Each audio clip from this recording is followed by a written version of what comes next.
Low, urgent whisper. Camera drifting through a dark basement. November wind claws at the old courthouse windows. For almost a century and a half, historians were warned to forget this image. Not because it was lost, because the government told them to pretend it never existed. In 1887, a single photograph from the Old West was stamped with 3 words: destroy on sight. No textbook, no museum, no documentary was ever allowed to show it. The plate was locked in a steel box, sealed under Denver's territorial courthouse, and buried under layers of concrete, paperwork and fear. Until a routine archive job went wrong. On a freezing November morning in 2024, Dr. Sarah Redhawk dropped a crate from a demolished Cimarron jail. The back panel split. A soot-black safe rolled out, leaving a trail through 137 years of dust.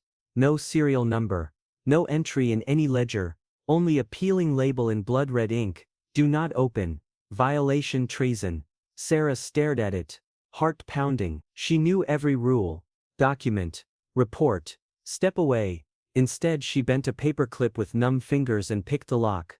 Inside, 1 glass plate negative wrapped in oilskin, 1 leather diary, edges crumbling, 1 tarnished locket with a cracked photograph inside. When she lifted the plate toward the frost-glazed window, the past punched through the glass.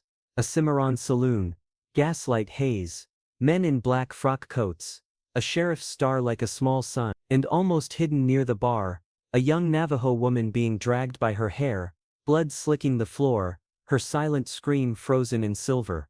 The diary's first line: if you're reading this, they failed to burn me. L. Harper, photographer. What Sarah discovered next is the reason this image was banned. Not just once, but forever silence. The safe should have gone straight into an incident report, not into her hands. That thought crossed Dr. Sarah Redhawk's mind as she knelt on the cold concrete of the archive basement.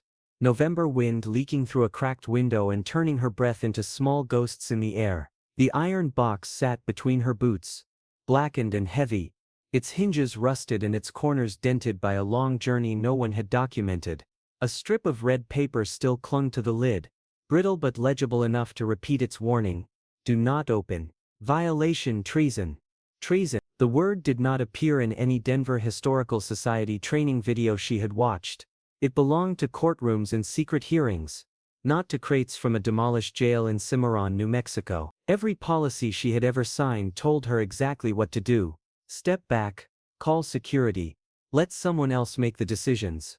Instead she had bent a paperclip, eased it into the corroded lock, heard the soft click, and lifted the lid. Now the safe sat open like a mouth. Inside, on a lining of faded velvet, lay 3 objects arranged with a care that made her skin prickle. In the center rested a glass plate negative wrapped in dark oilskin. To one side a narrow leather diary with a cracked spine. To the other a small silver locket, its chain missing, its surface almost black with tarnish. Nothing about the contents matched the random clutter she usually found in unsorted boxes. Someone had gathered these items, packed them together, and then hidden them in a container marked with threat. Sarah adjusted her nitrile gloves and reached for the diary first. The cover gave a dry sigh as she opened it, flaking dust onto the safe's metal lip. On the first page, in tight, disciplined handwriting, a line waited for her for the second time: if you're reading this, they failed to burn me. L. Harper, photographer. The letters leaned forward, confident, not the hand of someone timid. Below, dates from 1887 marched in a neat column beside place names: Cimarron, studio, courthouse, jail. There would be time to study every line later. First she had to know what the camera had seen. She lifted the oilskin bundle from the center of the safe. The glass inside felt dense, cold even through the wrapping, as if it still carried the temperature of the vault beneath Denver's old territorial courthouse. Outside, the wind hit the building hard enough to rattle the window frame. On a padded cart near the narrow window, Sarah laid the bundle down and peeled back the oilskin. A smell of oil and smoke rose as she folded each layer away. Then the plate lay bare, a rectangle of heavy glass with its emulsion side catching the dull gray light. At first it looked like fog and shapes. She lifted it toward the window, tilting it a little left, a little right, until the details sharpened. The image of a saloon emerged. A wooden bar lined one wall, Shelves of bottles caught the light from gas lamps overhead. Tables filled the center of the room, some empty, others ringed by men in dark frock coats, their hats pushed back. One chest bore a gleaming badge that the exposure had turned into a bright star. The men were all looking towards something near the edge of the frame. Sarah followed their gaze with her own, and the air in her lungs went heavy. Near the left border of the plate, almost cropped away, a young woman's body appeared. She was not, her torso twisted, one arm flung toward the floorboards. Her hair, long and dark, had been caught by a gloved hand that dragged it downward in a brutal arc. The attacker's face remained outside the camera's field, leaving only the fist, the sleeve and a boot braced beside her hip to show the violence. The woman's mouth was open in a scream, the glass could never play back. A dark smear spread from beneath her head along the planks, uneven and thick. Even in negative, even with the distance of years, it read as blood. Training pulled at Sarah, demanding she shift from shock to observation. She made herself look past the horror to the details she had been hired to see. The woman's dress was patterned in bands and angles, not flower. Even reversed, the design matched Navajo weaving motifs she knew from textile photographs and museum holdings. Around her neck, a strand of beads lay against her skin.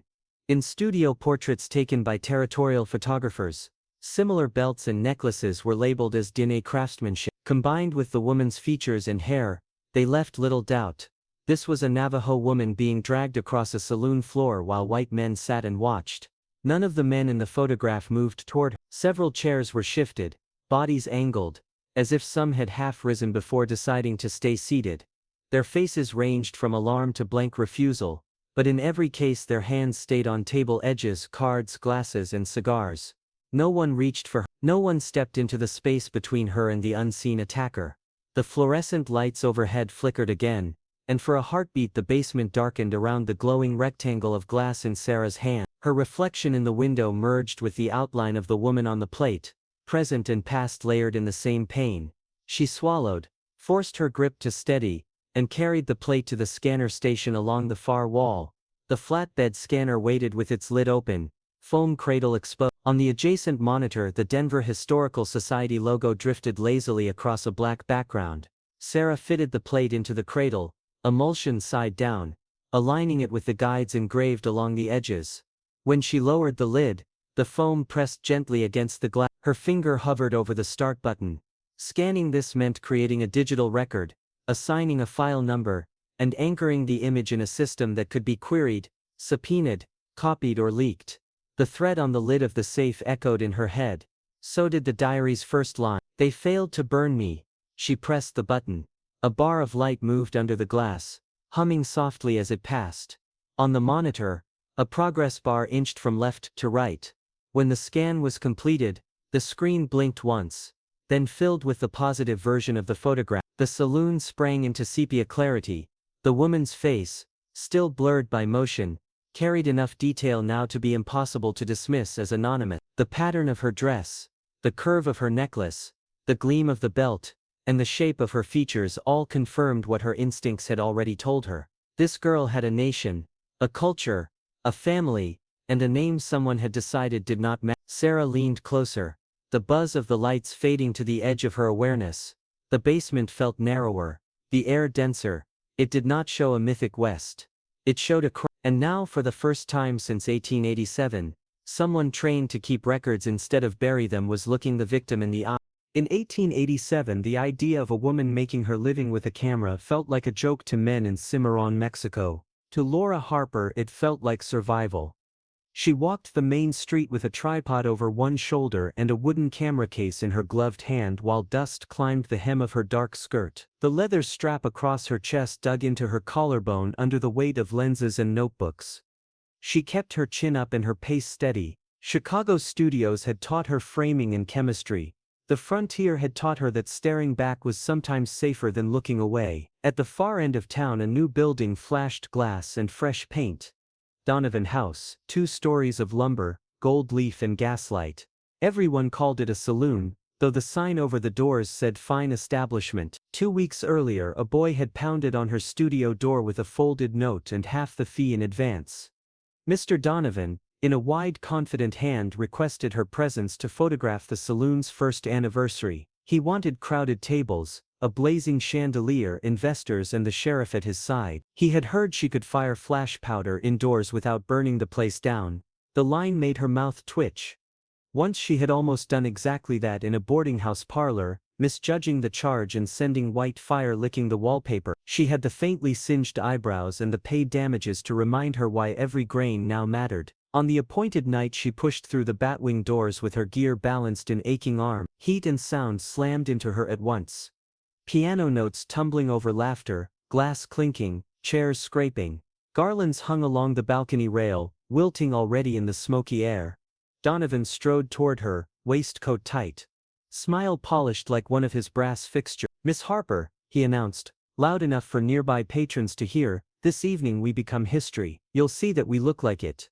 She set the tripod near the staircase, leveled the legs and checked the floorboards with the heel of her boot. While she screwed the camera onto the mount, she asked him to dim the gas lamps when she raised her hand. He talked as she worked, voice easy, about ore shipments, Eastern partners and the sheriff who drank only in his bar. None of it changed the fall of light or the distance from lens to wall, so she let his words slide past.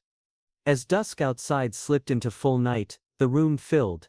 Miners in dust-caked boots and hastily brushed jackets crowded the tables beside clerks with stiff collars. Women in bright dresses threaded between them with trays balanced over tired arms, sequins catching the lamplight. Laughter rose and fell with every toast. Cigarette smoke curled toward the rafters. From behind the camera, Laura watched them sort themselves by habit into winners-losers, men who shoveled rock, men who signed papers, and women expected to keep everyone's glasses full. It was the kind of room she had photographed 100 times, yet something about the tension in the air sat differently on her skin. At last Donovan clapped his hands, the sharp sound punching through the noise. "Gather round, gentlemen," he shouted. "We're sending our regards to the future." He wanted a wide view himself at the polished bar, the sheriff at his right, investors in a firm row, and regular patrons filling the gaps behind them. Laura adjusted the height, sharpened the focus and reached into her satchel for the flash pan and powder. At her request the gas jets dimmed to a low hiss.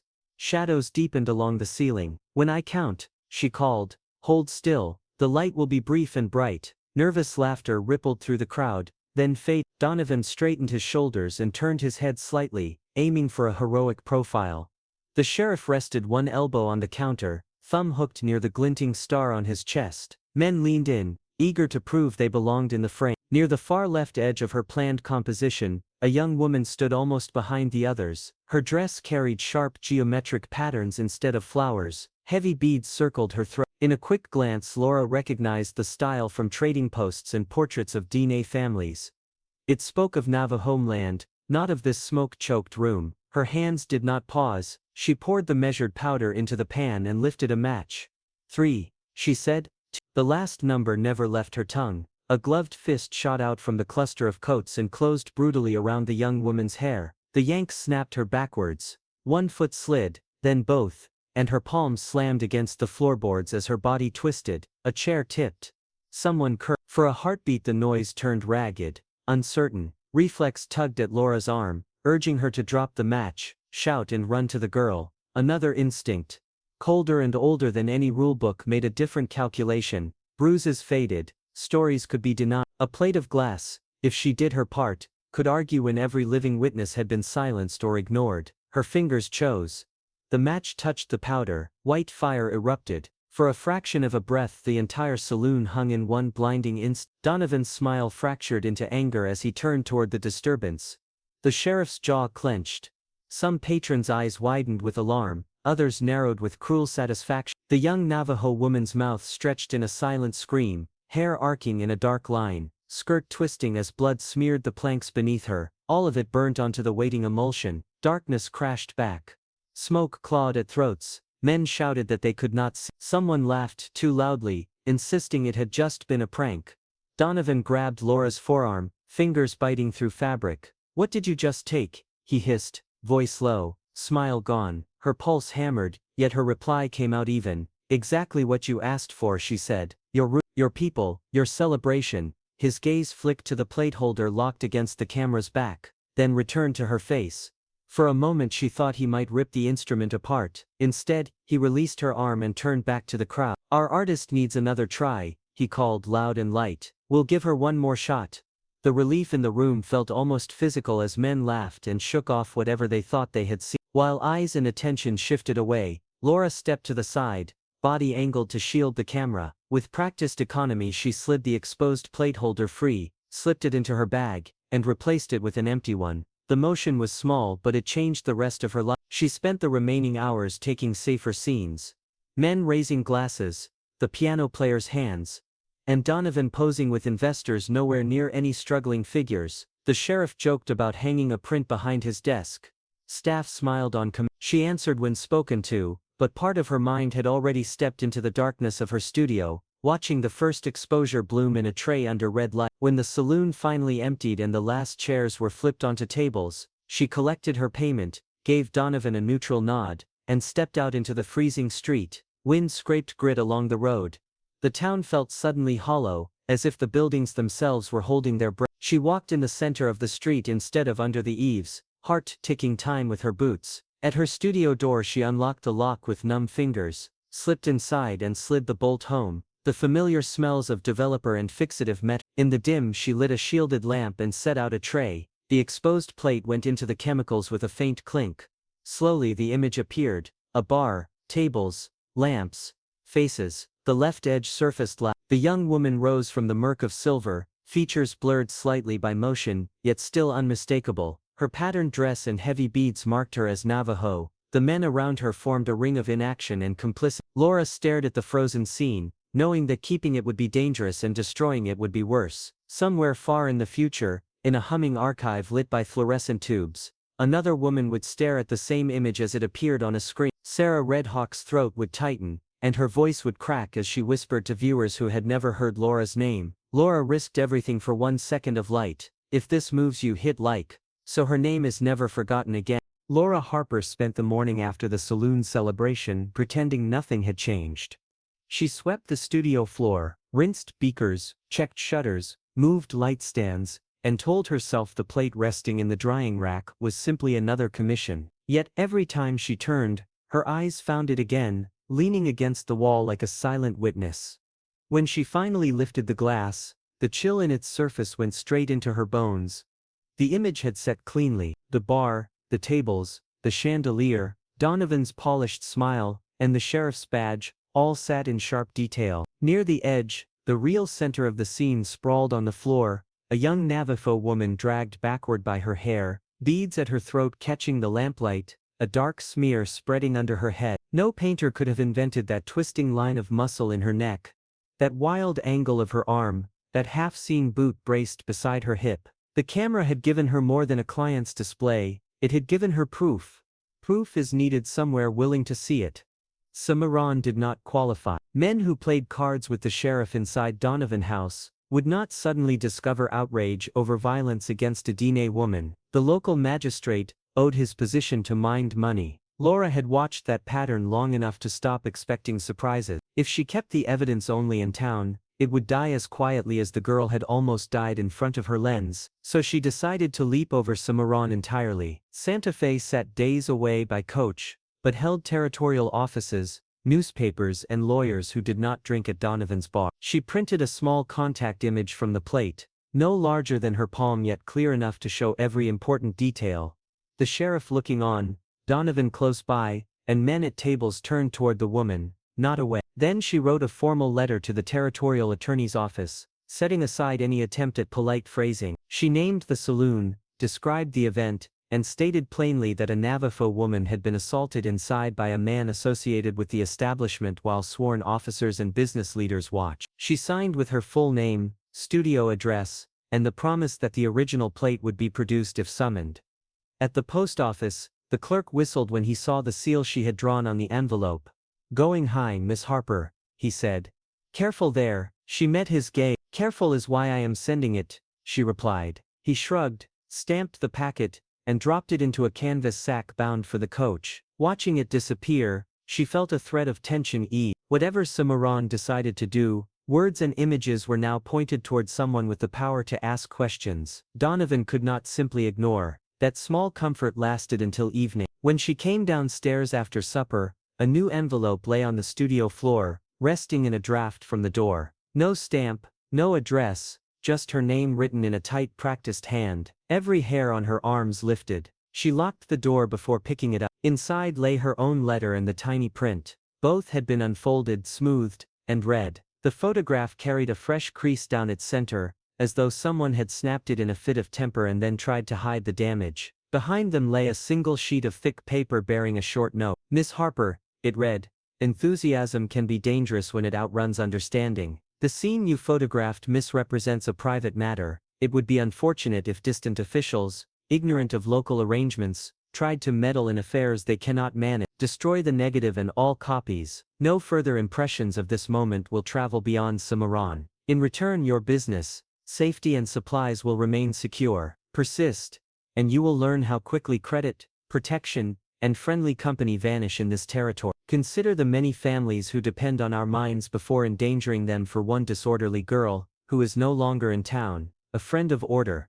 The words friend of order stung more than any mention of credit. Only men certain of their position wrote like that. Laura read the note twice, then looked at the torn crease through the young woman's body. Someone had reached into the mailbag, pulled out her plea for help, and sent it back as a warning. Only Donovan or the sheriff, or someone working under their eye, had both the nerve and the access to do that. The message was clear, the roads out of Cimarron belonged to them. She fed the anonymous note to the fire, and watched its edges curl. Her own letter she folded again and slid, along with the contact print, into the narrow wooden box where the plate already rested. If they wanted the image destroyed badly enough to intercept government-bound mail, then the image mattered more than even she had realized. She would not give them that victory. Days turned uneasy. Customers still came, but their smiles felt thin. Some men avoided meeting her eyes when they stepped onto the backdrop. Others asked too casually whether she had been working much for people outside town lately. She answered with careful half-truths and kept the box with the plate locked upstairs beneath a loose board. The direct confrontation arrived a week later. Late winter light had already gone gray when Donovan opened her studio door without knocking.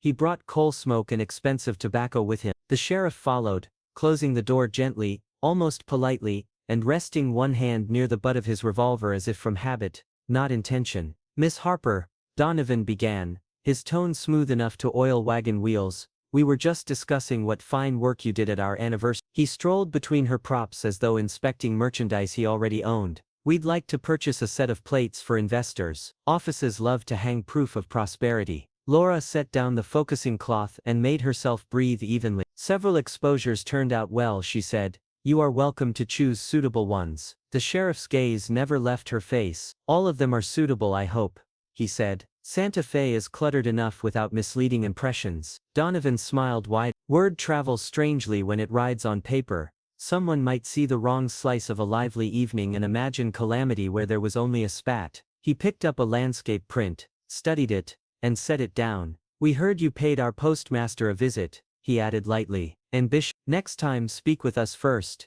We understand which matters belong in town and which do not. Laura's neck prickled. The anonymous note's phrases echoed in Donovan's mouth, rearranged but recognizable. She realized they were no longer warning her as a favor. They were giving her a final chance to step back. I assume territorial officers should see what took place under your roof, she answered. The camera does not invent, it fixes what was there. The sheriff's jaw tightened. Law decides what counts as what was there, he said quiet. Not a box of glass and chemicals. Show us every plate from that night. We will select the views appropriate for public display and pay you well for them, and you can forget the rest. In return you keep your studio, your clients and your peace. Refuse and gossip will start walking faster than you can run. Laura held his gaze. I will show you the commissioned scenes, she replied. Nothing else. She brought out safe plates, men raising glasses, the bar crowded, the piano player mid-song. The incriminating glass remained upstairs, wrapped and hidden. Donovan studied each negative at the window,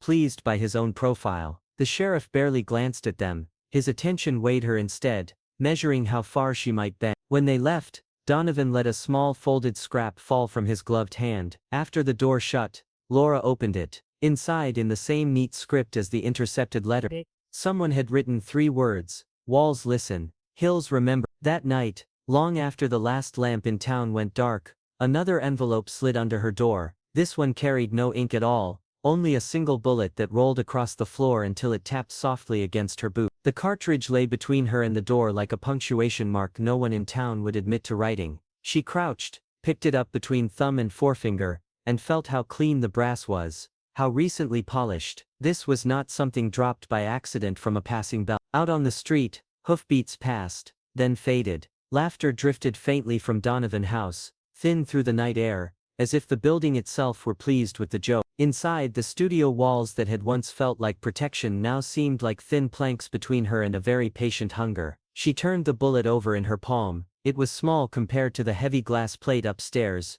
yet the meaning it carried was simpler and more brutal. The intercepted letter had warned about credit. Donovan's visit had threatened clients. This object skipped straight past ruined reputation and empty appointment books to the quiet space in the graveyard, where questions stopped forever. No badge would investigate if she vanished. The sheriff had already shown what kind of harm interested him. Men who ignored a woman's blood on a saloon floor would not suddenly ride out for a photographer who asked the wrong people to look too closely at their celebration. Fear pressed at her throat, but it did not erase the angle of the Navajo woman's neck in the image, or the hard line of the hand in her hair. If she destroyed the plate now, she would be safer, and the town would go on pretending nothing had happened. If she kept it, someone might someday have to see what Cimarron chose to hide. Laura stood very still, the bullet in one hand and the studio key in the other, and understood that from this moment, every choice she made would be counted against a scale she could not see but could already feel tipping under her feet. On March 20th, 1887, wind over Cimarron blew cold, scraping dust along the boards until it slipped under every crooked door. By nightfall, the street outside Laura Harper's studio was empty.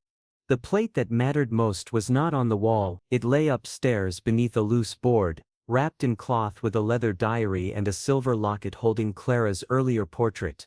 In that image, Clara sat straight and composed, beads at her throat, younger sister Anna leaning against her shoulder with sharp, amused eyes. In the hidden plate, Clara lay twisted on the saloon floor, hair clamped in a stranger's hand, beads scattered and blood smeared along the planks while men in frock coats watched. Those two versions of the same young Navajo woman would not exist together much longer if Donovan and the sheriff got what they wanted.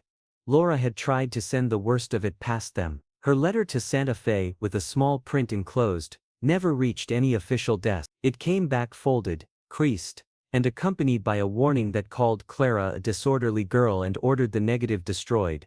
A bullet had rolled under the studio door soon after. None of that had convinced her to burn the plate. It had only made her more certain that someone far from Cimarron needed to see it.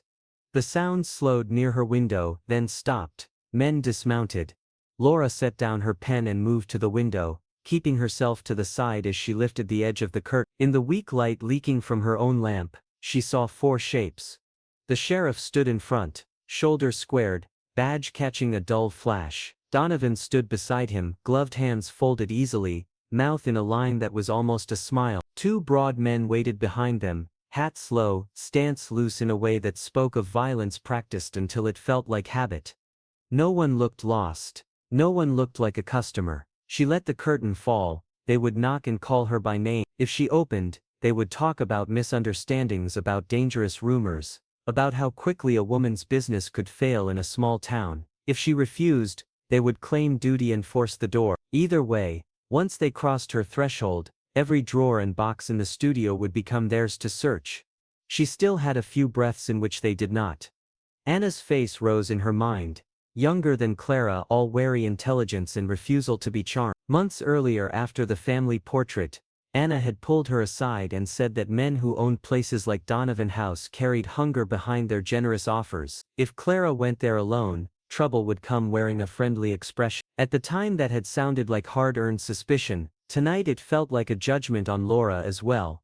Anna had seen clearly, Laura had not moved fast enough. She could not save Clara now, but she could choose whether the proof of what had happened died in the same town that allowed. She grabbed the lamp and hurried up the narrow stairs, every step creaking under her weight. In the cramped bedroom she knelt, pried up the loose board, and lifted out the wooden box. The wrapped plate, the diary and the creased copy of her intercepted letter lay inside. Together they held more truth than any official in Cimarron wanted recorded. There was no time to devise clever routes or allies. Carrying the glass in her arms would only make her slower when they forced their way in. Hiding it inside something they might overlook offered a better chance. The diary already held the first warning line, written on a different day when she had felt defiant instead of hunted.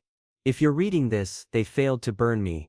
Ink and dates, notes about sessions and weather, all in her. If she turned it into a container, the plate could ride forward inside a story instead of standing alone as obvious evidence. She set the diary and box on the table in the corner, beside the steel safe she had bought with her first decent commission. Downstairs, Knuckles hit her door 3 times, hard enough to shake dust from the ceiling.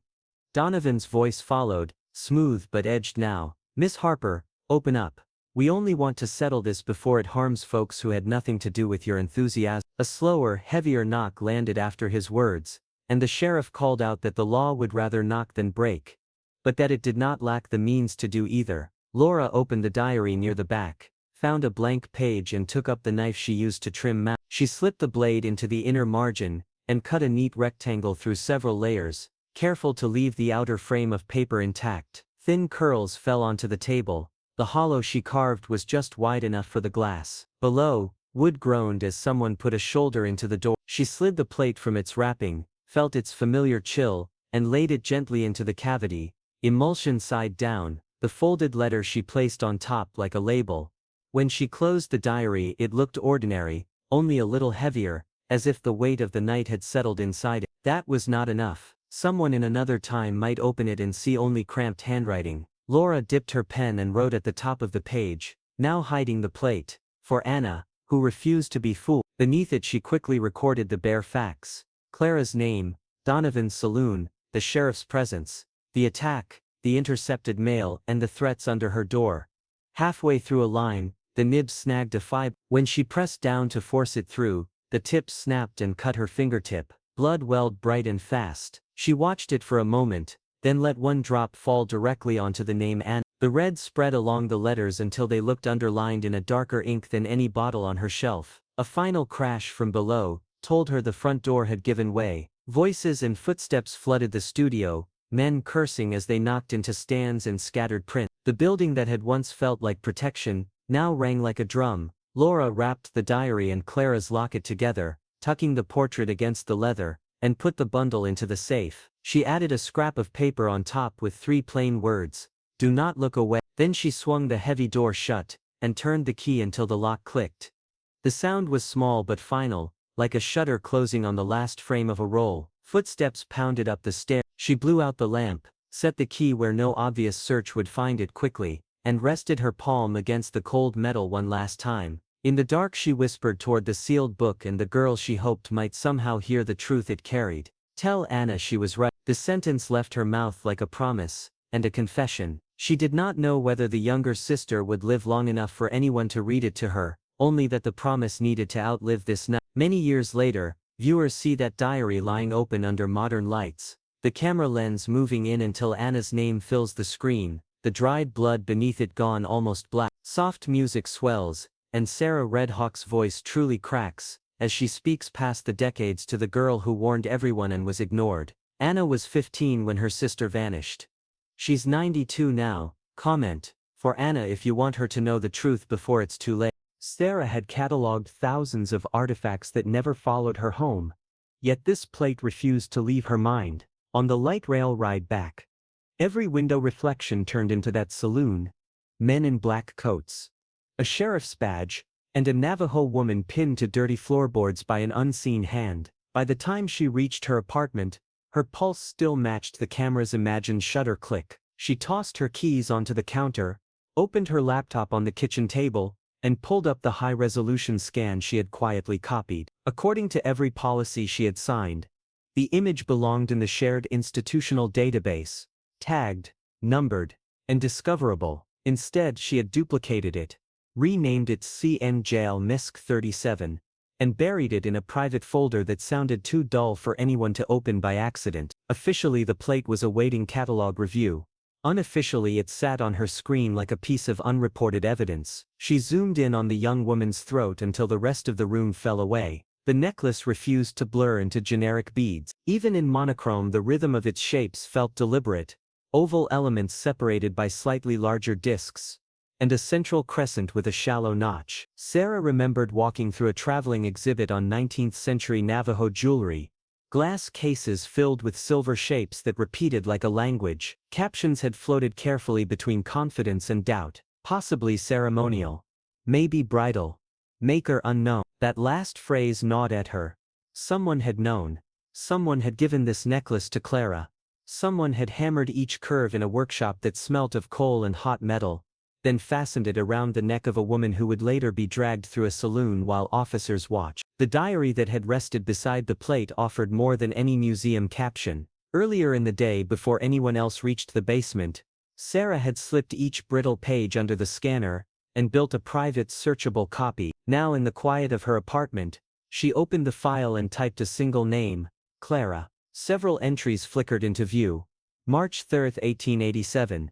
Studio sitting with two Navajo sisters. Elder Clara, steady as stone, eyes measuring everything. Younger Anna, restless, unwilling to be charmed by talk of mines and progress. Another line. A week later. Clara wore the necklace again, said her uncle hammered it from coins finally paid after months of withheld wages. Anna says men who own saloons here never give anything without taking more in return. The ink had faded to brown, yet the voices reached across the years with startling clarity. When Sarah searched for Clara in the state's territorial census database, nothing answered. The system returned pages of entries listing Indian woman, Indian girl, servant, cook and laundress in columns where white settlers were named and native residents were reduced to roles. No Clara. No Anna. Without Laura Harper's habit of writing names in a private diary, both sisters would have remained pinned under someone else's generic label forever. That realization sent a clean, sharp anger through Sarah, cutting through the ordinary fatigue of archive work. Back in the museum's catalog, the official record presented Laura as a minor regional photographer with 3 unremarkable plates, 2 studio portraits and 1 landscape. A small green icon said fully processed, meaning every scrap of information about her holdings had supposedly been accounted for. Nothing in that entry hinted at a saloon anniversary, a hidden safe, a banned glass negative, or a diary that read more like a witness statement than a simple studio log. Sarah hovered over the keyboard, then began to quietly dismantle the illusion of completeness. She removed the fully processed flag. She replaced the neat summary paragraph with a bland placeholder, record under internal review for metadata accuracy. She stripped out references to donor notes that mentioned only landscapes and harmless portraits. Then she redirected internal links so that public searches for Harper returned almost nothing. On paper she had made the photographer less visible. In reality she had pulled Laura out of the institution's bright, managed hallway and into a shadowed side room where one stubborn archivist could work without immediate interference. The necklace would not identify the woman alone, but it pointed toward a specific work. For that, Sarah needed help from outside Denver's walls. She opened her work email, started a draft to a jewelry curator she knew, hesitated and closed the window. Anything leaving on an institutional server could be logged, flagged or forwarded. Instead, she switched to a personal account and wrote to a Navajo tribal historian whose lecture on reclaimed photographs she had attended the previous year in Albuquerque. He had stood in front of a room full of archivists and said very calmly, "You do not have the right to decide which grandparents get names and which stay anonymous forever." That line had lodged like grit behind her rib. Now she typed, "I am researching an image I am not supposed to talk about. It shows a Navajo woman in her early 20s inside a Cimarron saloon, March 1887. There is visible violence and strong evidence of local law enforcement involvement." Attached is a cropped view of her necklace. Does the design suggest a particular family or region? I will treat any guidance you share with care. She attached a tight crop of the woman's collarbone and beads, cutting out the men in frock coats so the focus stayed on the jewelry, not the horror. After sending, she paced the length of her small apartment, listening to heaters tick and traffic fade. The museum building where the original plate waited in cold darkness felt, in that moment, like a completely different country. The reply arrived less than an hour later. "You were right to treat this delicately," he wrote. "The crescent resembles an early naja form used by Tsosie silversmiths near Canyon de Chelly. Bead spacing and size match pieces I have documented from that extended family network. I will not claim a specific individual from jewelry alone, however this is not generic pawn work. This was made with intent and given with meaning. If the photograph has been hidden, written records may have been shaped as well. Please be cautious. If you wish to talk, call this number rather than sending more details over email." One word circled in Sarah's mind like a hawk. Tsosie. She opened new browser tabs and began pulling everything she could reach that might connect that name, that region, and that decade. Mission school register agency reports, church logs, scanned letters. Many entries read like broken tiles from a larger mosaic. Then a line in an 1888 mission register near Gallup made her stop breathing for a second. Admitted, Anna Begay, Dine, approx. Age 50, formerly of a household including elder sister Clara, believed deceased after trouble in Cimarron. In the margin a different hand had added, in faint pencil, refuses to speak about sister. The ages, the dynamic matched the diary's description of a guarded elder and a defiant younger sibling. The silence matched the image more than any elaborate account could have. Sarah printed the register page and pinned it above her desk at home beside a cropped version of the saloon photograph and a printout of the diary lines that mentioned Clara's necklace. The wall began to look less like random notes and more like the outline of one life punctured by a single knife. She kept digging. In a digitized oral history collection recorded in the 1960s, she found a transcript of an interview with an elderly Navajo woman identified only by the married name Tsosie. Midway through a story about traveling between trading posts, the speaker mentioned an aunt who had gone into a border town saloon with men from the mines and never returned. Men in dark coats with shiny stars took her, the translator noted, while others sat and watched. The interviewer had labeled the section Family Tragedy Unresolved, and moved on. The town was not named, yet every angle of that fragment felt like another view of the scene on the plate. Clara was no longer just a body in a frame. She was an elder sister whose absence had shaped a younger girl's life, then rippled into the memories of grandchildren and great-grandchildren, who still told the story of men in coats and a door she never walked back out of. The next morning Sarah reached the archive before dawn, the building still half asleep. In the quiet glow of her monitor, she reopened Laura Harper's internal record, the one she had already half buried. A small field near the bottom, labeled Conservation Notes, usually held dry comments about emulsion cracks or recommended humidity levels. She clicked into it and began to type. Probable identification for woman in Cimarron saloon plate. Clara Tsosie, age 21, Dine, elder sister to Anna Begay. Basis. Photographer diary naming both sisters and describing distinctive necklace. Navajo historian linking necklace design to Tsosie silversmith lineage near Canyon de Chelly. 1888 mission register referencing deceased Clara after trouble in Cimarron and recording surviving sister Anna Begay. Oral history describing aunt taken by men with badges in border town saloon while others watched. Her fingers hovered over the keyboard for a heartbeat, as she understood what that next keystroke meant. Saving the note would leave a trace inside the institution itself. Not saving it would leave Clara's name floating only in Sarah's personal notebooks and on her apartment wall. She hit somewhere in the museum's servers. The system quietly attached Clara Tsosie to a record that had previously treated the victim as an unknown figure. No one else would see the line yet, but it existed in the place that mattered, the official memory the museum used to decide what counted as history. Sarah leaned back in her chair and let out a slow breath. The institution still believed it controlled which stories surfaced and which stayed buried. Yet in one small corner of its database, behind the public interface and polished labels, the woman on the floor finally had her name back. Obsession, she realized, was no longer about staring at a disturbing photograph until exhaustion blurred it. It was about refusing to accept that the girl inside it could remain unknown when the truth sat within reach, waiting for someone stubborn enough to write her into the record and refuse to let go. Sarah did not reach Clara's descendants through a miracle document. They surfaced slowly from fragments that previous archivists had treated as dull paperwork. The mission register that mentioned 15-year-old Anna Begay gave her only a starting line, a note about a girl who refused to talk after trouble in Cimarron. From there she walked through decades on a screen, moving between marriage ledgers, agency roles, school rosters, and church lists that smelt of dust even in digital form.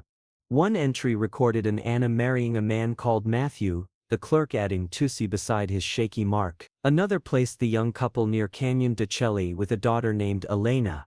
Every time she saw the surname resurface near familiar land, Sarah drew another link on the chart taped above her desk. When she finally typed Daniel Tsosie Farmington NM into a search bar, she expected dozens of false leads.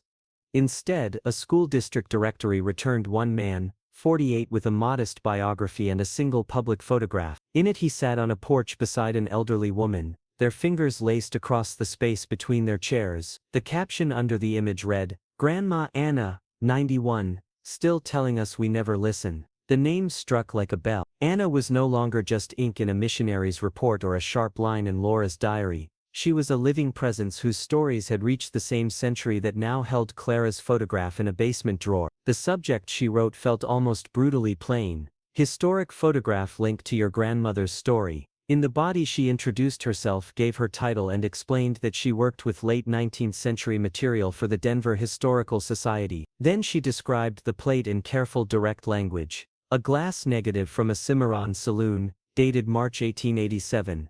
A young Navajo woman being dragged by her hair across the floor. Men in black coats turned toward her. A sheriff's star catching the flash. A necklace whose pattern matched work by Tsosie silversmiths near Canyon de Chelly. She explained that the photographer's diary mentioned two sisters, Clara and Anna, and that mission and school records pointed to an Anna who refused to speak after losing an elder sibling in that town. I believe the woman in this image is your great-aunt Clara, and that your grandmother's story about men in black coats taking her sister was not legend but testimony that no one outside your family chose to honor. She attached a cropped version of the photograph, showing Clara's face and necklace more clearly than any oral description ever could, and a scan of the diary page where their names appeared together. All afternoon the only sound in her office was the hum of old vents and the clatter of other people's work. By evening she had almost convinced herself the email would vanish into a spam folder.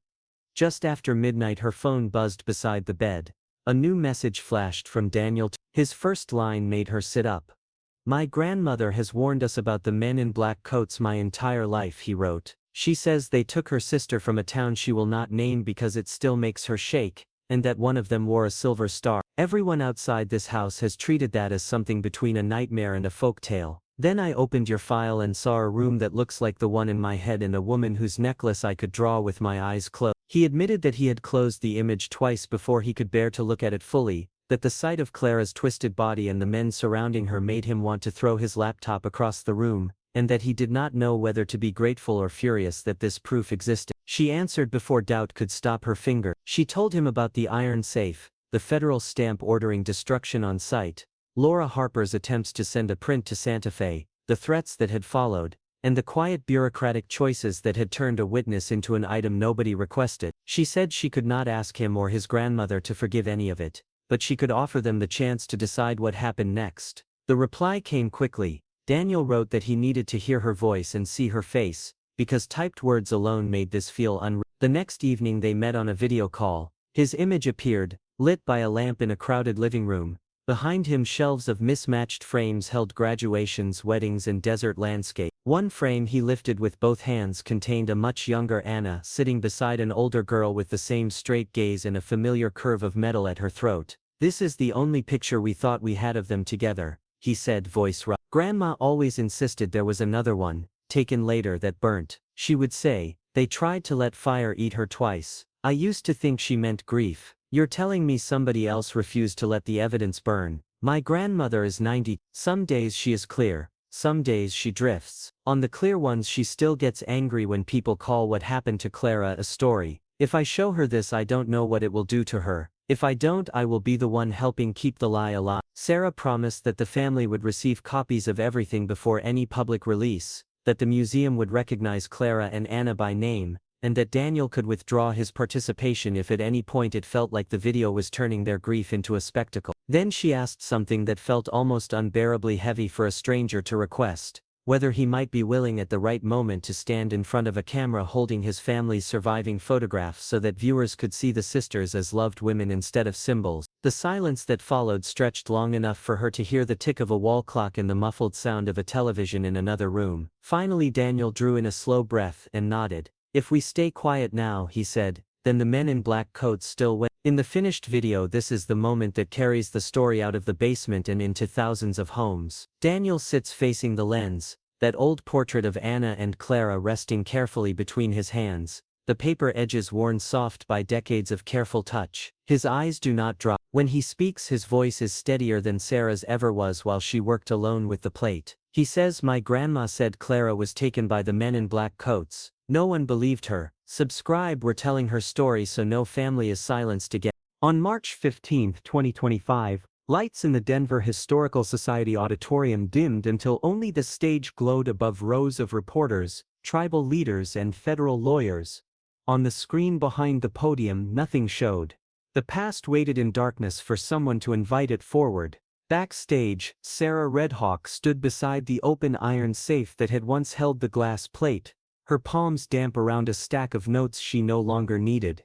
The moderator stepped to the microphone, welcomed everyone and said the plain thing first. This event existed because a photograph taken in an Old West saloon had been suppressed under federal authority, and because descendants of the woman inside that frame had demanded it be seen and named. He introduced Sarah as the archivist who had found the safe, scanned the plate, read the diary, and followed the necklace until it led to a family in Farmington, New Mexico. She walked out, thanked the audience and began with the small details that had started everything: a mislabeled crate from a demolished jail in Cimarron, a plate wrapped in oilskin, a diary signed by Laura Harper. Only after that did she describe holding the glass to a basement window and seeing a Navajo woman dragged by her hair across a saloon floor while men in black coats looked on and a sheriff's badge caught the flash. She spoke about Laura's attempt to send a print to Santa Fe, the intercepted letter warning her to destroy the negative, and the way threats and silence had done what bullets and fire could not.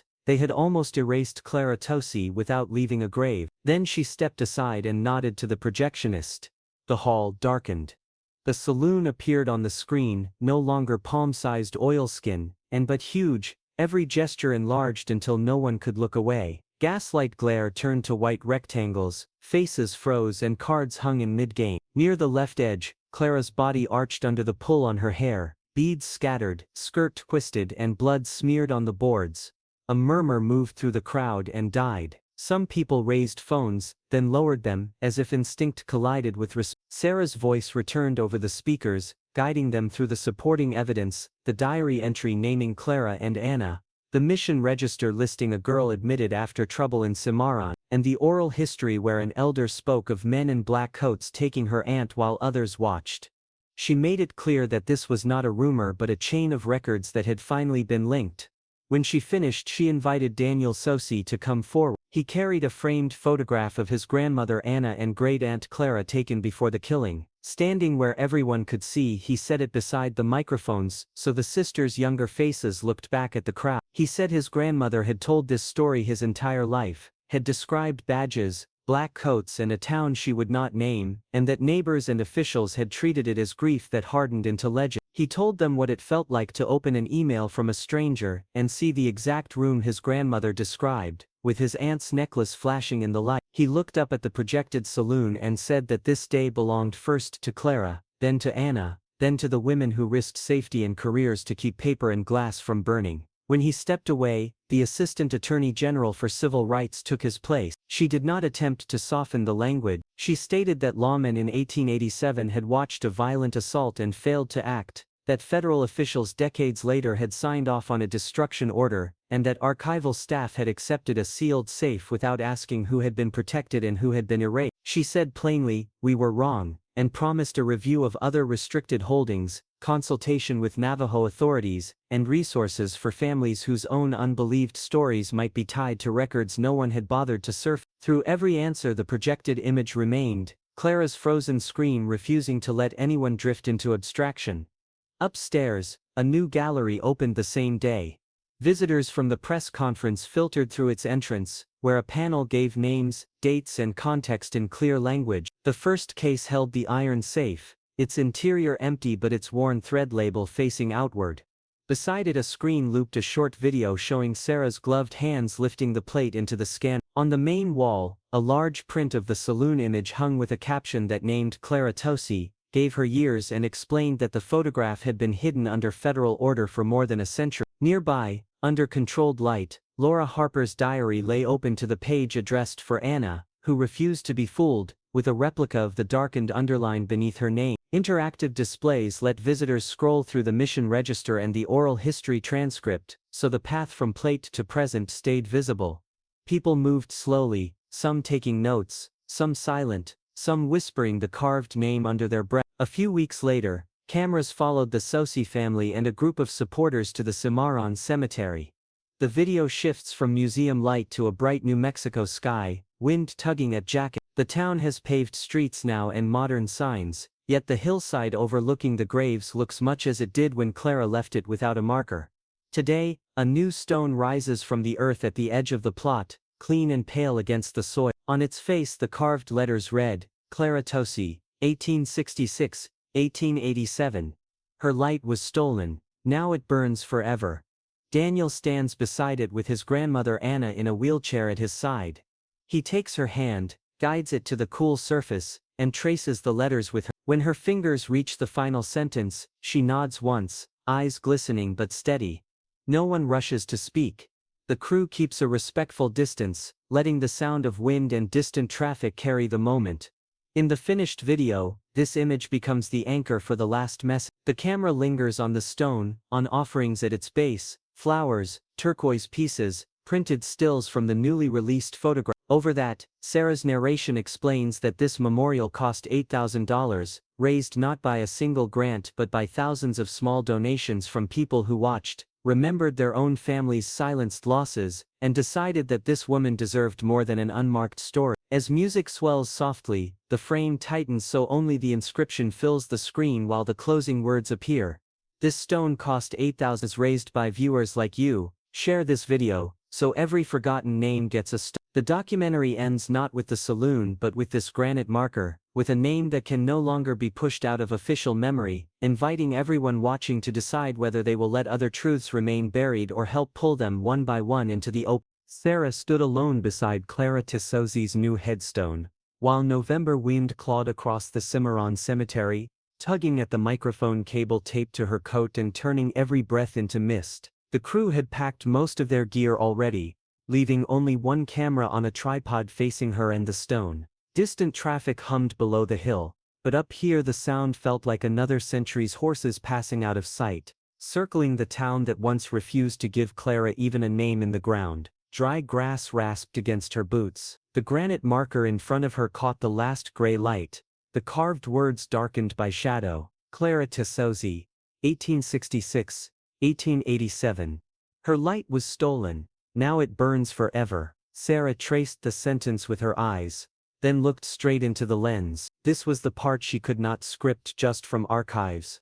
It had to come from the choice she made when she opened that rusted safe and decided not to pretend the warning label still had power. Behind her, cottonwood branches groaned as another gust rolled through, scattering leaves like old paper. She thought about Laura Harper hunched over trays of developer while Cimarron slept, watching Clara appear on glass and understanding that she had captured something men in polished vests would rather bury. She pictured Clara herself the way Anna described her on clear days, steady and protective, standing between younger siblings and a world that treated their lives as collateral. She remembered Anna's shaking hand resting on this same stone during the first visit, the way the old woman's fingers tightened when they reached the engraved years. Every step between that night in the saloon and this hill felt present, layered around her like transparent pages. Sarah lifted the small remote in her gloved hand and clicked it once.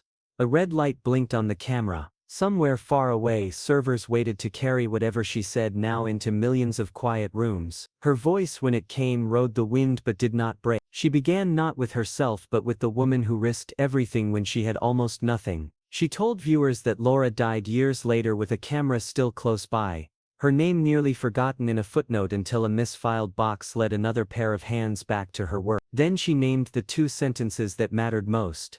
Laura Harper died with a camera in her hand. Clara Tsosie died reaching for help that never came. The words hung between her and the stone, plain and heavy. She let silence follow long enough for people watching on phones or televisions to feel the space those lives once occupied. Then she stepped into the part that made her stomach twist.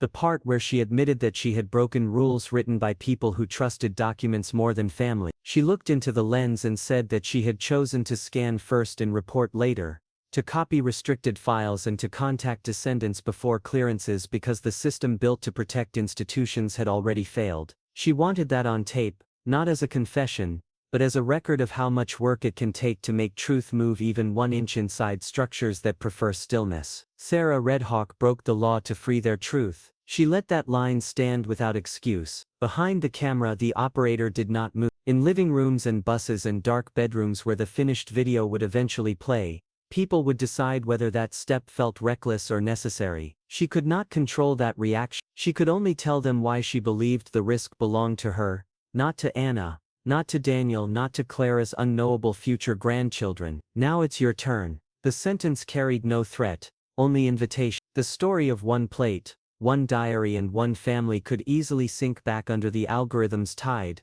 unless strangers chose to hold it up. She reminded viewers that the safe had stayed shut for more than 100 years because silence always has accomplices: fear, convenience, and the feeling that someone else will take care of hard things. Then she pointed gently toward the little levers they did have. One click can keep their story alive. If people watched, shared, argued, taught, or even just remembered the names on this stone, all the effort that brought the plate out of its vault would not end with a single broadcast. Sarah gestured toward the bottom of the frame, where digital buttons would sit once the upload went live. Subscribe for the next forbidden photo. Not because numbers mattered more than grief, but because a subscribed, notified audience gave future families a better chance when their own hidden images surfaced. Turn on notifications.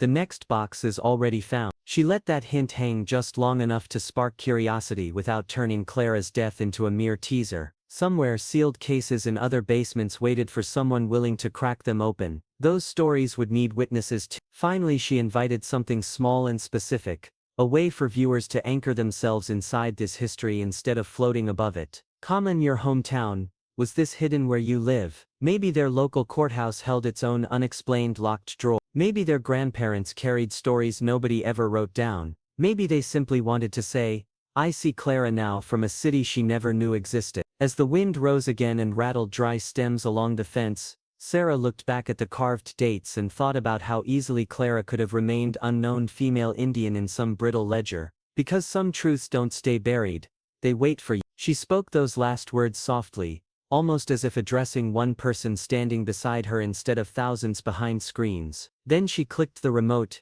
ending the recording, and pressed her bare palm for a moment against the cold top of the stone. Storm clouds gathered over the hills, promising snow before morning, but for the first time since she had opened that safe, the weight on her chest felt shared, carried outward into countless unseen hands. Behind her the status light on the camera blinked from red to dark, yet she knew the real recording had only begun. Somewhere a teenager scrolling late at night would pause on Clara's face and feel that the Old West was not a costume but a crime scene. Somewhere a retired teacher would recognize jewelry like a grandmother's and call a cousin. Somewhere a tribal office would open an email from Denver and realize that a rumor passed down at kitchen tables finally had a document beside it. The wind pulled at Sarah's coat and stung her eyes, but she let it, accepting the sting as part of the exchange. Memory had come here asking for witnesses, now it would travel outward, riding fiber and signal instead of mail sacks and stagecoaches. She took one last look at Clara's name, whispered thanks to Laura and Anna, and walked back toward the road, leaving footprints the night would fill with snow.